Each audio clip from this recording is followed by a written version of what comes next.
నమస్తే STV news కి స్వాగతం. ముందుగా ముఖ్యాంశాలు చూద్దాం.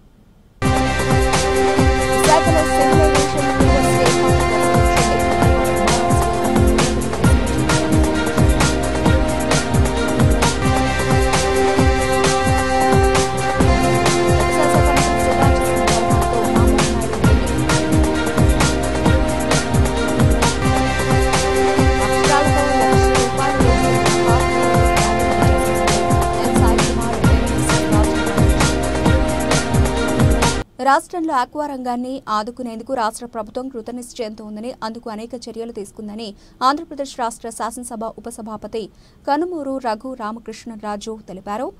గత 6 నెలల్లో ఆక్వా రంగం పురోభివృద్ధిపై బుధవారం విజయవాడ రూరల్ పెనమలూరు మత్స్యశాఖ కమిషనర్ కార్యాలయంలో ఏర్పాటు చేసిన పాత్రికేయుల సమావేశంలో ఆంధ్రప్రదేశ్ రాష్ట్ర శాసనసభ ఉపసభాపతి కనుమూరు రఘురామకృష్ణరాజు మాట్లాడుతూ 10 ఎకరాల లిమిటేషన్ల లేకుండా ఆక్వా రంగానికి 1.5 రూపాయలు విద్యుత్ ఛార్జీలు అమలు చేస్తున్నామన్నారు. దీనిపై ముఖ్యమంత్రి చంద్రబాబు నాయుడు ఆమోదం తెలిపారన్నారు.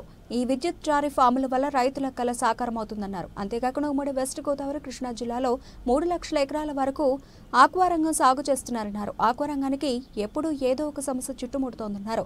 అది యాంటీ డంపింగ్ డ్యూటీ ట్యాక్స్ రూపంలో ఇప్పుడు వచ్చిందన్నారు. దీనివల్ల రైతులపై 600 కోట్ల రూపాయల భారం 2024-25 సంవత్సరానికి పడుతుందన్నారు. 30 రోజుల్లో చెల్లించాలనే దానిపై ప్రభుత్వం చర్చలు చేస్తోందన్నారు. రైతులు ఒకేసారి కట్టలేరు కాబట్టి ఆలోచన చేస్తున్నామని, ఈ విషయంలో ప్రభుత్వం ఊహించిన దానికన్నా ఎక్కువ సాయం చేస్తుందన్నారు.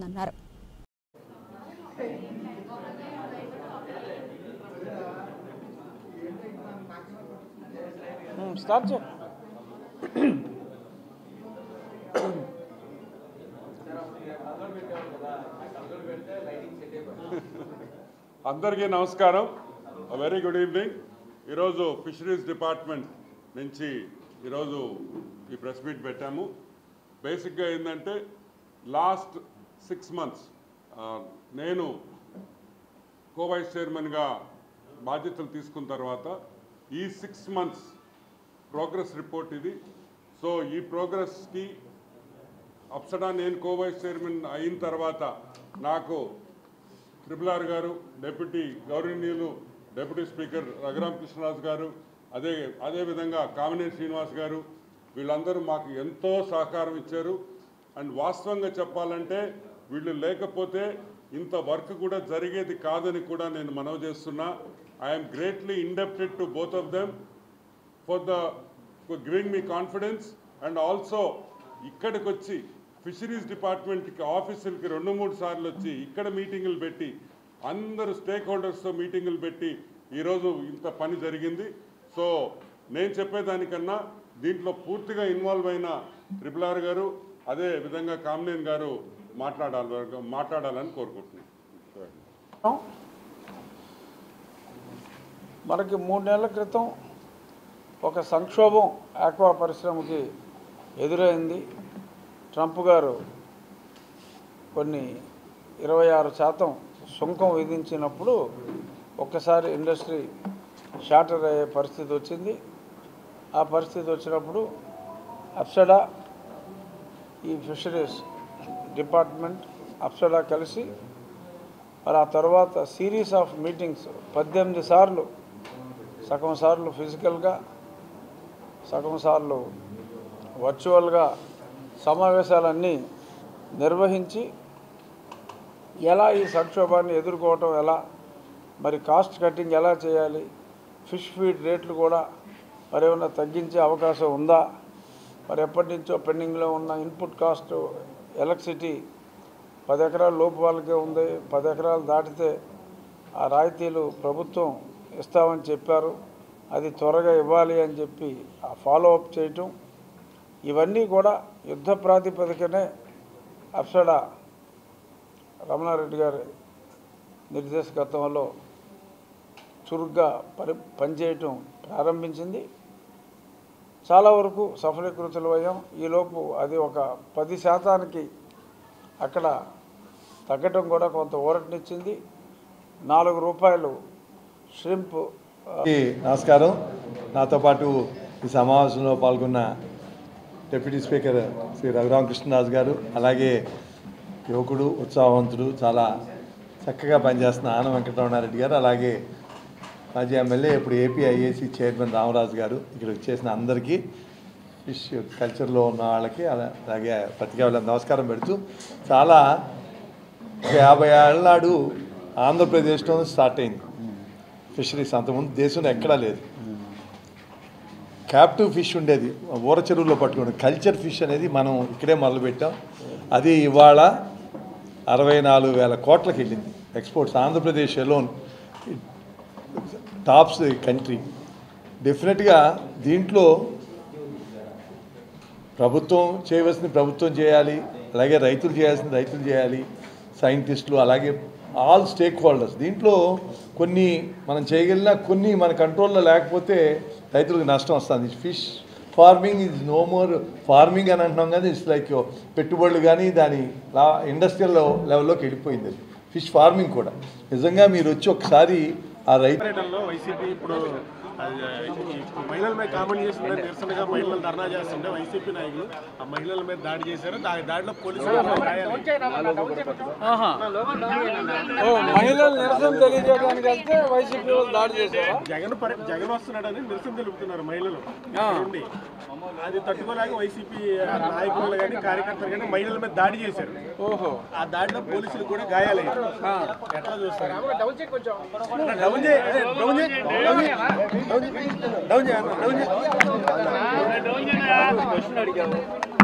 మహిళల మీద దాడి చేయటం అమానుషం.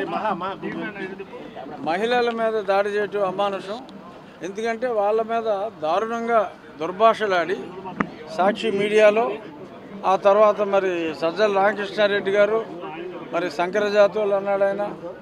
వీళ్ళేమో ముందు మీడియాలో ఇకిలించుకుంటూ సకిలించుకుంటూ ఏ దేవుళ్ళు అని చెప్పి మాట్లాడుతూ ముస్లిం దేవుళ్ళ, క్రిస్టియన్ దేవుళ్ళ, ఏ దేవుళ్ళు అని చెప్పి ఆ పారిపోయినాడు ఇంకా దొరకల.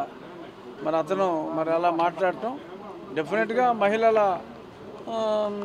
ఫీలింగ్స్ హర్ట్ అని, మనోభావాలు దెబ్బతిన్నాయి. మరి మనోభావాలు దెబ్బతీయటం వెనుకున్న పార్టీ నాయకుడు వచ్చినప్పుడు శాంతియుతంగా నిరసన తెలియజేయటం గాంధీజీ నేర్పిన సిద్ధాంతం. మరి గాంధీవాదంతో వాళ్ళ నిరసన తెలియజేస్తే మరి వైసీపీ వాళ్ళు వాళ్ళ ఒరిజినల్ పోకడనే చూపెడుతూ మరి వాళ్ళ దాష్టికాలు మహిళల మీద చేయటం అనేది ప్రతి ఒక్కరూ ఖండించవలసిన విషయం. మరి అది చేస్తే మరి పోలీసులను కూడా గాయపరిచారంటే మరి ఇది చిన్న విషయం కాదు. మరి తప్పకుండా ఆ దాడి చేసిన వాళ్ళ మీద మరి ప్రభుత్వం తగు చర్యలు తీసుకుంటుందని నేను అనుకుంటున్నాను. ఆ విజువల్స్ చూడలే నేను. ఇప్పుడు కూడా వైసీపీ వాళ్ళు ఆ మాటలకి కట్టుబడి ఉన్నారనిపిస్తుంది. ఇప్పుడు కూడా ఇది తప్పు అని కూడా ఒకరు కూడా ఖండిస్తుంది. అదేనండి, ఇప్పుడు వాళ్ళ నైజం, వాళ్ళ ప్రవృత్తిని ప్రస్ఫుటంగా వాళ్ళు చూపెట్టుకున్నారు ఆ మీడియా ద్వారా. ఇక్కడ మళ్ళీ శాంతియుతంగా నిరసన తెలియజేయడానికి వచ్చిన వాళ్ళ మీద దాడి చేయటం ద్వారా వారి సంస్కృతి ఇది అని చెప్పి మరి ప్రజలకి మరొకసారి తేటతెల్లం చేస్తున్నారు. ప్రజలు అన్నీ గమనిస్తారు. డెఫినెట్గా మరి మొన్ననే ఇంకా సరిగ్గా సంవత్సరం కూడా కాలేదు, మరి వాళ్ళకి సంవత్సరం అయింది. జస్ట్ 4వ తారీఖు అంటే సంవత్సరం మీద వారం రోజులే గడిచింది. మరి వాళ్ళకి దారుణంగా బుద్ధి చెప్పి మరి అయినప్పటికీ బుద్ధి రాకపోవటం దురదృష్టం. మరి ఏం చేయగలం? వారికి బుద్ధిని ప్రసాదించాలని చెప్పి భగవంతుని ప్రార్థించడం తప్ప మరి అంతకన్నా చేయగలిగింది ఏమీ లేదు. ఈ కృష్ణంరాజు అరెస్ట్ వ్యవహారంలో కూడా ప్రభుత్వం కొంత మెత్తగా వ్యవహరిస్తుందని అంటే వెతుక్కుంటున్నారు. మరి అతను పారిపోయాడు.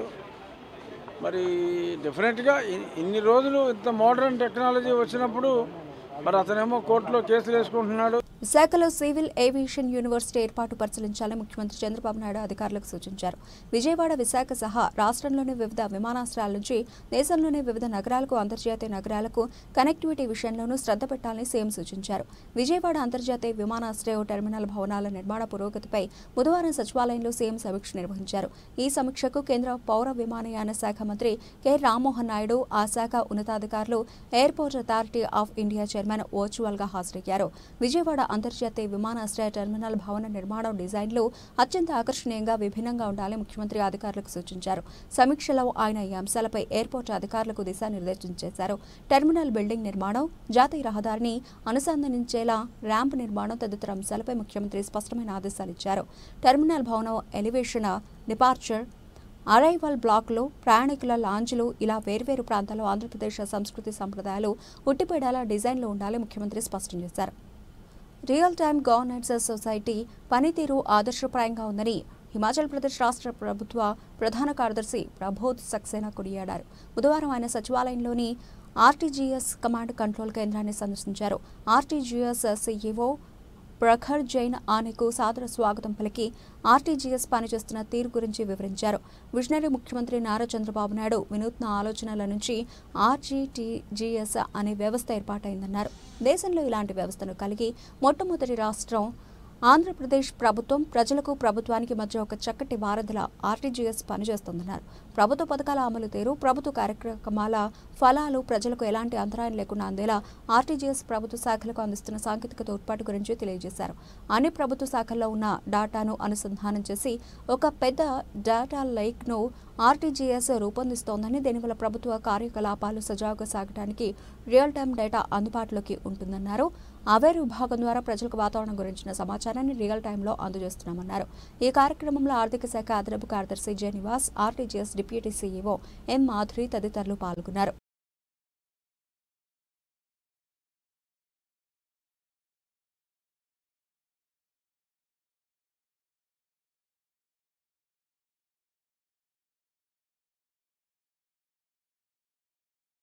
వ్యవసాయ భూమిని వ్యవసాయేతర భూములుగా మార్పిడి చేసుకునేందుకు ఉద్దేశించిన ఏపీ అగ్రికల్చరల్ ల్యాండ్ యాక్ట్ 2006ను రద్దు చేసేందుకు విధి విధానాలు రూపొందించాలని అధికారులను ఆదేశించినట్లు రాష్ట్ర ఆర్థిక శాఖ మంత్రి పయ్యావుల కేశవ్ తెలిపారు. వ్యవసాయేతర అవసరాలకు భూములను మార్పిడి చేసుకునేందుకు నాలా చట్టం వల్ల ఇప్పటి వరకు అనేక రకాల కార్యాలయాల చుట్టూ తిరగాల్సిన పరిస్థితి ఉందని, దీన్ని గమనించే ముఖ్యమంత్రి చంద్రబాబు 3వ కలెక్టర్ల కాన్ఫరెన్స్లో నాలాను రద్దు చేస్తున్నట్లు ప్రకటించినట్లు చెప్పారు. ముఖ్యమంత్రి నిర్ణయం మేరకు నాలాను రద్దు చేసి ప్రజలు ట్యాక్స్ కట్టేస్తే ఆటోమేటిక్గా భూ మార్పిడి జరిగేలా ముసాయిదా విధి విధానాలు రూపొందించాలని అధికారులను ఆదేశించినట్లు చెప్పారు. ఎవరైనా ఏదైనా మున్సిపాలిటీలో వెంచర్ వేస్తే వారికి భూ మార్పిడి ఎలా చేయాలి, ఎవరైనా పరిశ్రమ పెడితే వారికి భూ మార్పిడి అత్యంత సులభంగా కార్యాలయాల చుట్టూ తిరిగే పని లేకుండా ఎలా చేయాలో ప్రతిపాదనలు సిద్ధం చేయమని అధికారులను ఆదేశించినట్లు చెప్పారు. రాష్ట్ర రెవెన్యూ శాఖ మంత్రి అనగాని సత్యప్రసాద్ అధ్యక్షతన ఈ భేటీ జరిగింది. ఇందులో అనగాని సత్యప్రసాద్తో పాటు మంత్రులు పయ్యావుల కేశవ్, పి నారాయణ, వివిధ శాఖల ఉన్నతాధికారులు పాల్గొన్నారు.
ఎన్నికల హామీలో భాగంగా మరో ముఖ్యమైన పథకం తల్లికి వందనం అమలుకు ప్రభుత్వం నిర్ణయం తీసుకుంది.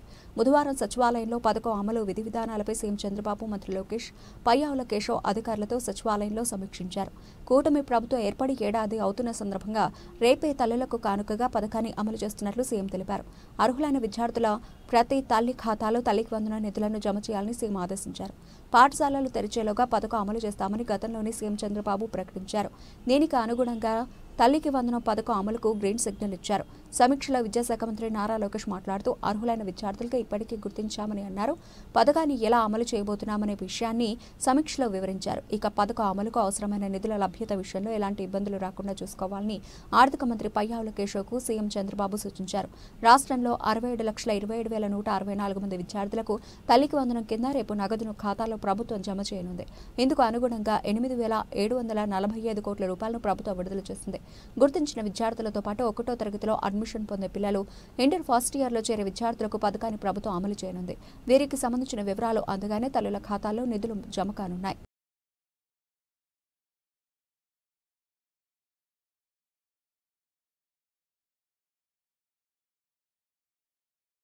రాష్ట్ర సచివాలయ ఉద్యోగులకు యోగా శిక్షణ కార్యక్రమాలు రాష్ట్ర సచివాలయం సెంట్రల్ గార్డెన్లో ఆయుష్ శాఖ ఆధ్వర్యంలో బుధవారం ఘనంగా ప్రారంభమయ్యాయి. మొదటి బ్యాచ్లో 12 శాఖలకు చెందిన ఉద్యోగులు ఈ శిక్షణ కార్యక్రమంలో పాల్గొన్నారు. నేటి నుండి 13వ తేదీ వరకు జరగనున్న మొదటి బ్యాచ్ శిక్షణ కార్యక్రమాల్లో వ్యవసాయం మరియు మార్కెటింగ్, సాధారణ పరిపాలన, ఆరోగ్యం, వైద్యం మరియు కుటుంబ సంక్షేమం, హోం, పరిశ్రమలు, వాణిజ్యం, municipal administration and urban development, planning, Panchayati Raj మరియు గ్రామీణాభివృద్ధి, రెవెన్యూ, జలవనరులు, ఆర్థిక మరియు న్యాయ శాఖల ఉద్యోగులు పాల్గొంటున్నారు. అదేవిధంగా రెండో బ్యాచ్లో దాదాపు 25 శాఖలకు చెందిన ఉద్యోగులకు ఈ నెల 17 నుండి 19వ తేదీ వరకు యోగా శిక్షణ కార్యక్రమాలు నిర్వహించడం జరుగుతోంది. ఈ కార్యక్రమ నోడల్ అధికారి మరియు అసిస్టెంట్ సెక్రటరీ సి రాజశేఖర్తో పాటు పలు శాఖలకు చెందిన ఉద్యోగులు పెద్ద ఎత్తున ఈ శిక్షణ కార్యక్రమంలో పాల్గొన్నారు. ఈరోజు మీ అందరికి కూడా ఐడియా ఉంది. సో మన గౌరవ ప్రధాన మంత్రి గారు 2014లో యునైటెడ్ నేషన్స్ జనరల్ అసెంబ్లీలో this is one of A legacy అనమాట. అంటే వారసత్వంగా మనకు యోగా కింద సెలబ్రేట్ చేసుకుంటా ఉన్నాము. దాంట్లో భాగంగా ఇప్పటి వరకు కూడా ఒక 10 ఇంటర్నేషనల్ డే ఆఫ్ యోగాస్ మన గౌరవ ముఖ్యమంత్రి గారి యొక్క ప్రోద్బలంతో వైజాగ్ లో మనటువంటి ఇన్స్ట్రక్షన్స్ మేరకు, గౌరవ ముఖ్యమంత్రి గారి ఆదేశాల మేరకు మనం ఒక నెల రోజుల పాటు అంటే మే 21వ తారీఖు చేసాం. సో దీని యొక్క ముఖ్య ఉద్దేశం ఏంటంటే, యోగాంధ్ర యొక్క ముఖ్య ఉద్దేశము యోగా ఉద్దేశం ఈ 2 కోట్ల మందికి కూడా ఈ 21వ తారీఖున ఇంటర్నేషనల్ డే ఆఫ్ యోగా రోజున వైజాగ్ ఇంట్రడక్షన్ అంటే పరిచయం లేనటువంటి వాళ్ళకి పరిచయం చేసి, సో ఈ కార్యక్రమాలు మనం చేస్తున్నప్పుడు ఒక 1 మంత్ పాటు యోగాంధ్ర మనం ఈ ట్రైనింగ్ ప్రోగ్రామ్ పెట్టడం జరిగింది. సో ఇది 3 days పాటు జరుగుతుంది. సో ఒక హాఫ్ ఆఫ్ ద డిపార్ట్మెంట్ చేస్తారు ఈ 3 days నేర్చుకుంది కూడా. సో ఐఎమ్ షూర్ ఇక్కడ ఎవరైతే ప్రాక్టీషనర్స్ ఉన్నారో వీరంతా కూడా చాలా train. This is one of the best way to connect our self to the nature and connect our self to chinmudra. రైతులకు పరామర్శ పేరుతో ప్రకాశం జిల్లా పొదిలిలో వైసీపీ అధ్యక్షుడు YS Jagan law and order సమస్య సృష్టించడంపై సీఎం ఆగ్రహం వ్యక్తం చేశారు. రైతుల పేరుతో పర్యటనకు వెళ్లి అరాచకాలు ఏంటి, మహిళలపై పోలీసులపై రాళ్లు వేస్తారా, దాడులకు పాల్పడిన వాళ్లపై ఆధారాలు సేకరించి చట్టపరమైన చర్యలు తీసుకోవాలని డీజీపీ హరీష్ కుమార్ గుప్తాని ముఖ్యమంత్రి చంద్రబాబు నాయుడు ఆదేశించారు. పొగాకు రైతులకు గిట్టుబాటు ధర విషయంలో పరామర్శ పేరుతో జగన్ చేసిన రాజకీయ యాత్రలో వైసీపీ శ్రేణులు దాడులకు దిగడంపై సీఎం తీవ్ర ఆగ్రహం వ్యక్తం చేశారు. రైతుల పరామర్శకు వెళితే జిల్లా వ్యాప్తంగా జన సమీకరణ ఎందుకు? వెళ్లింది రైతుల కోసమా, దాడుల కోసమా? నా ప్రభుత్వంలో ఇలాంటి అరాచకాలకు తావులేదు. ప్రజా సమస్యల పేరుతో జనంలోకి వెళ్లి లా అండ్ ఆర్డర్ సమస్యలు సృష్టిస్తున్నారు. ఆంక్షలు లేకుండా అనుమతులు ఇస్తూ ఉంటే దాన్ని అలసత్వంగా భావిస్తున్నారా, దుర్వినియోగం చేస్తారా? జగన్ పర్యటనలు చూస్తూ ఉంటే తన ఉద్దేశం రైతుల సమస్యలు కాదు, అలజడి సృష్టించి ఉనికి చాటుకునే ప్రయత్నమే అని అర్థమవుతోంది. రాజకీయ అజెండాతో చేసే ఇలాంటి పోకడలను అంగీకరించేది లేదు అని సీఎం చంద్రబాబు స్పష్టం చేశారు.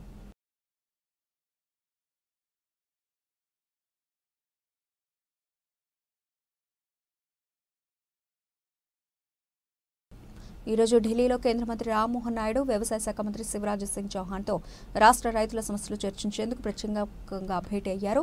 3 ప్రధాన అంశాల మీద ఇరువురు చర్చ సాగింది. 2014-19 సంవత్సరాల మధ్య ఉపాధి పథకం కింద రాష్ట్రానికి చెల్లించాల్సిన బకాయిల సమస్యను త్వరితగతిన పరిష్కరించి నిధులు విడుదల చేయాలని కోరారు. దేశంలోనే అత్యధిక పామాయిల్ ఉత్పత్తి చేసే రాష్ట్రం ఆంధ్రప్రదేశ్.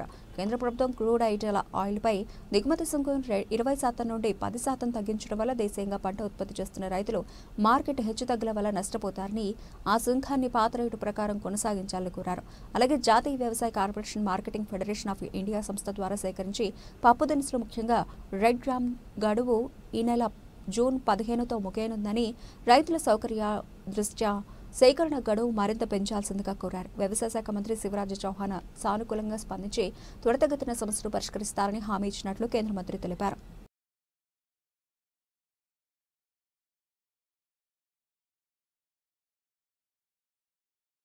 అఖిల భారత విద్యార్థి సమాఖ్య ఏఎస్ఎఫ్ గన్నవరం నియోజకవర్గం ఆధ్వర్యంలో శ్రీ చైతన్య నారాయణ రవీంద్ర భారతి పాఠశాలలో అక్రమంగా పాఠ్య పుస్తకాలు, నోట్ పుస్తకాలు, యూనిఫామ్, స్టేషనరీ ఐటమ్స్ అమ్ముతున్న వారిని తీసుకుని వచ్చి పాఠశాల గేటు ముందు బైఠాయించారు. ఈ సందర్భంగా ఏఎస్ఎఫ్ రాష్ట్ర ఉపాధ్యక్షులు ఎం సాయి కుమార్ మాట్లాడుతూ రాష్ట్ర వ్యాప్తంగా ఉన్నటువంటి Sri Chaitanya Narayana Ravindra Bharati corporate private school విద్యా సంస్థలు అక్షరాల పేరుతో లక్షల రూపాయలు విద్యార్థుల యొక్క తల్లిదండ్రుల నుంచి దోచుకుంటున్నారు.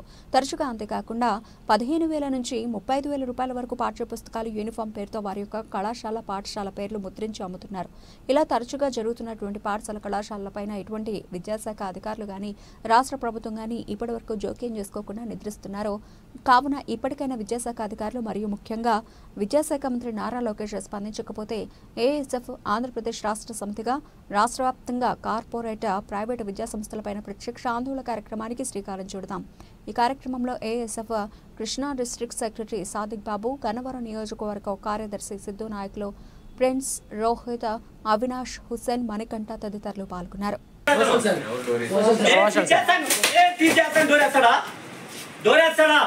ఎట్ట కనిపిస్తాం? డోర్ వేసాడు మేడం, డోర్ వేసాడు, లాక్ చేశాడు బయట. డోర్ వేసాడు, మేము వచ్చినప్పుడు సైడ్ కొన్నాం. డోర్ తీసేసాడు మేడం అతను డోర్ ఎందుకు వేసాడు? డోర్ లాక్ పెట్టాడు మేడం బయట. లాక్ వేయలేదు, లాక్ వేసాడు మేడం. అతను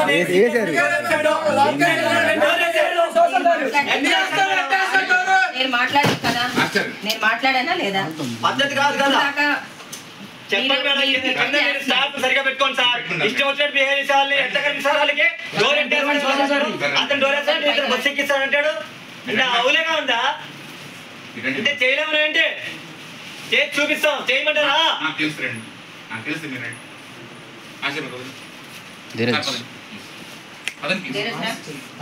ఒకరు వస్తారు, డోర్ వేస్తారు, ఇంకొకరు వస్తారు, మేము బస్సు ఎక్కిస్తా ఉంటారు. ఎక్కించండి బస్సు అన్ని సార్. మీరు ఎక్కించేవారు మేము వీడే ఉంటాం. మీరు బస్సు ఎక్కించేవారు ఏమన్నా మేము డ్రైవ్ చేస్తాను. నేను ఆల్రౌండర్, నేనే డ్రైవ్ చేస్తాను. ఇబ్బందిలా డ్రైవింగ్ కూడా చేస్తాను. నేను డ్రైవింగ్ కూడా చేస్తా.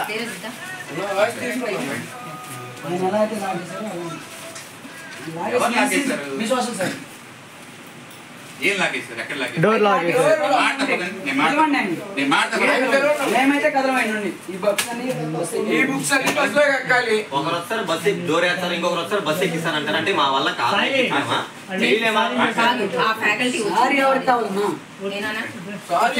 పర్సన్ కాదు, ఆర్గనైజేషన్. అంటే ఎవరు?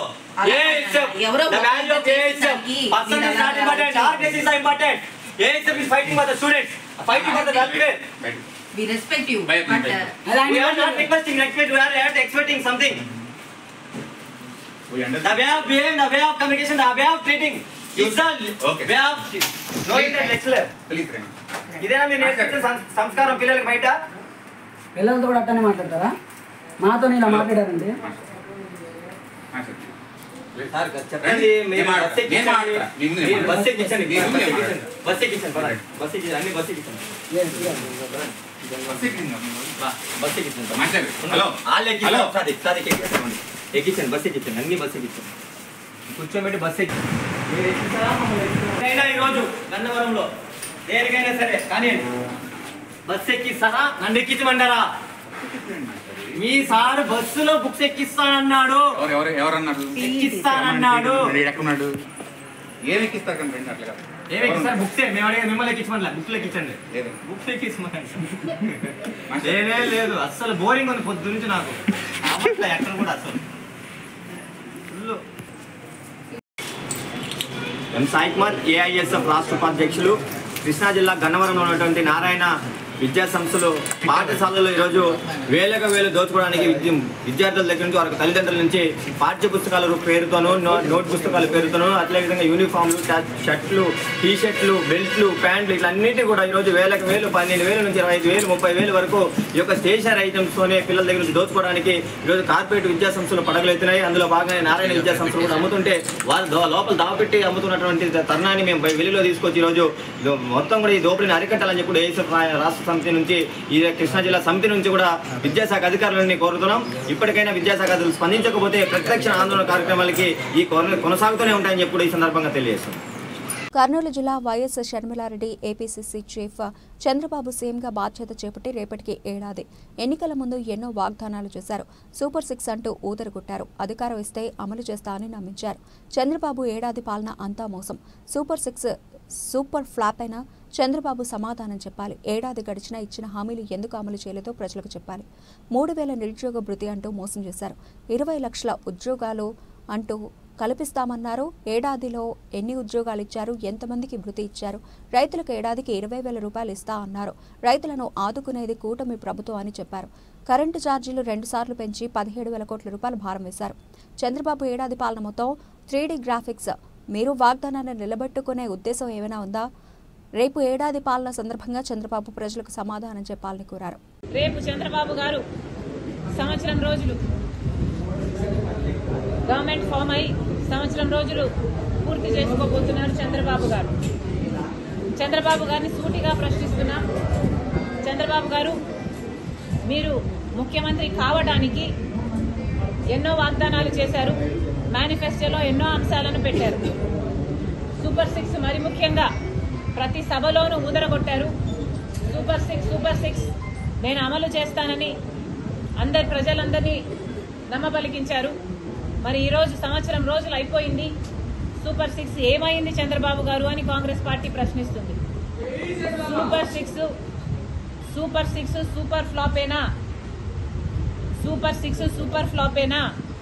చంద్రబాబు గారు సమాధానం చెప్పాల్సిన అవసరం ఉంది. సంవత్సరం రోజులు అయిపోయింది. మీరు వాగ్దానాలు చేశారు. సంవత్సరం రోజులు దాటిపోయింది. అంటే మీకు ఈ వాగ్దానాలు నిలబెట్టుకునే ఉద్దేశం ఉందా లేదా? ఏదైనా వాగ్దానాలు చేసి అధికారంలోకి వస్తే అధికారంలోకి వచ్చిన వెంటనే ఆ వాగ్దానాన్ని నిలబెట్టుకుంటారు అని ప్రజలు అనుకుంటారా? లేకపోతే ఇలా కాలయాపన చేసుకుంటూ ఆఖరి సంవత్సరంలోనో లేకపోతే మళ్లీ ఎలక్షన్లకు పోకముందో మీరు వాగ్దానాలు నిలబెట్టుకునే ఉద్దేశం మీకేమైనా ఉందా? ప్రజలకు సమాధానం చెప్పాల్సిన అవసరం ఉంది. సూపర్ 6లో భాగంగా చంద్రబాబు గారు మరి ముఖ్యంగా రైతులకి ప్రతి ఏడాది 20,000 రూపాయలు ప్రతి రైతుకి ఇస్తానన్నాడు. ఇప్పటికి 54 లక్షల రైతు కుటుంబాలు ఎదురు చూస్తూనే ఉన్నాయి.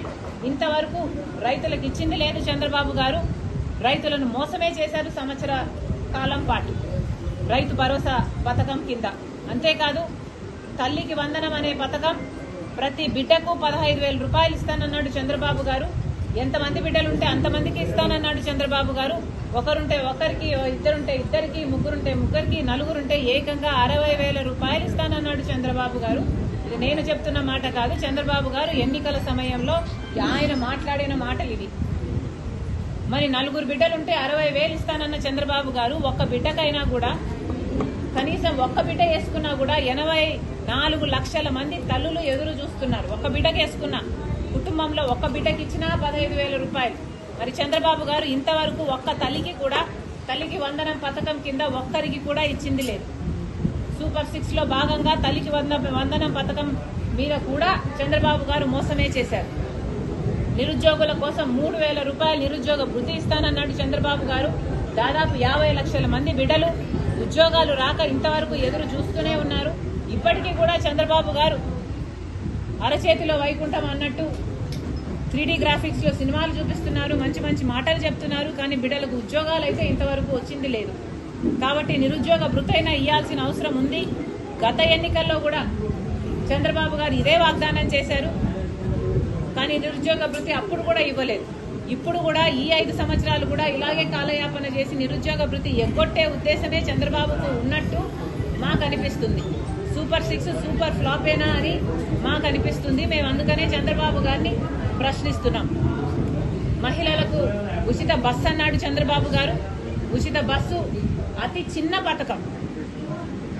చిన్న పథకం కానీ 30 లక్షల మంది మహిళలు ప్రతిరోజు బస్సులలో ప్రయాణిస్తున్నారు. వాళ్ళందరూ ఎదురు చూస్తున్నారు. మహిళలకు ఉచితంగా బస్సు ప్రయాణం కలిగిస్తే వాళ్ళకు ఉచితమే కాదు, ఒక భద్రత కూడా ఉంటుంది. ఇంతవరకు చంద్రబాబు గారు ఆ పథకం కూడా అమలు చేయలేదు. అంతేకాదు 3 గ్యాస్ సిలిండర్లు ఉచితమన్నారు, 1ో 6 ఇచ్చినట్టున్నారు. మిగతా కథ ఏమిటో చంద్రబాబు గారు ఇంకా సమాధానం చెప్పాలి. ఇలా సూపర్ 6లో ఒక్కటి కూడా చంద్రబాబు గారు ఇంతవరకు నెరవేర్చింది లేదు. సూపర్ 6లో భాగం కానివి కూడా 18 సంవత్సరాలకే సూపర్ 6లో భాగం 18 సంవత్సరాలు నిండిన వాళ్ళకి ప్రతి నెల 1,500 రూపాయలు ఇస్తానన్నాడు చంద్రబాబు గారు. అంటే 18,000 రూపాయలు ఇస్తానన్నాడు మహిళా శక్తి కింద. మరి చంద్రబాబు గారిని అడుగుతున్నాం, ప్రతి మహిళల్ని మీరు ఒక శక్తిలాగా తయారు చేస్తానన్నారు. మరి ఏమైంది? ఒక్క మహిళనన్నా ఒక మహాశక్తిగా తయారు చేశారా చంద్రబాబు గారు? అందుకే అడుగుతున్నాం, సూపర్ 6 సూపర్ ఫ్లాపేనా? చంద్రబాబు గారు ఆంధ్ర రాష్ట్ర ప్రజలకు సమాధానం చెప్పాలి. ఈ సూపర్ 6 ఇంకెప్పుడు అమలవుతాయి? చంద్రబాబు గారు సమాధానం చెప్పాలి.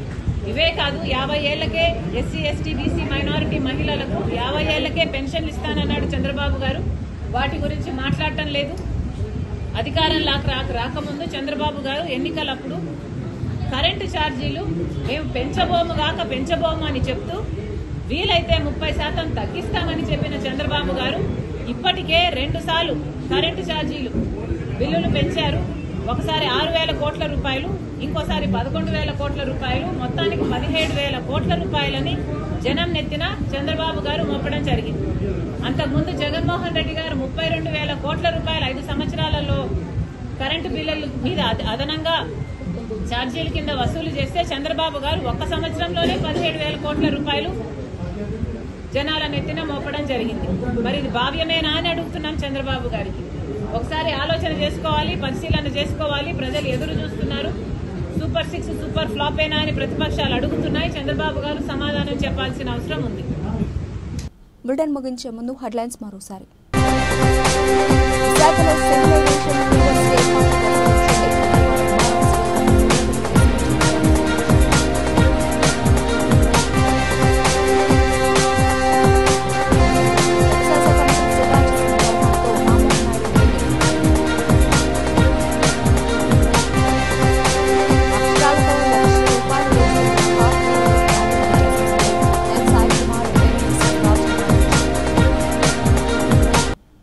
ఇవే ఇప్పటివరకు నబిల్చిన updates. Keep watching STV News.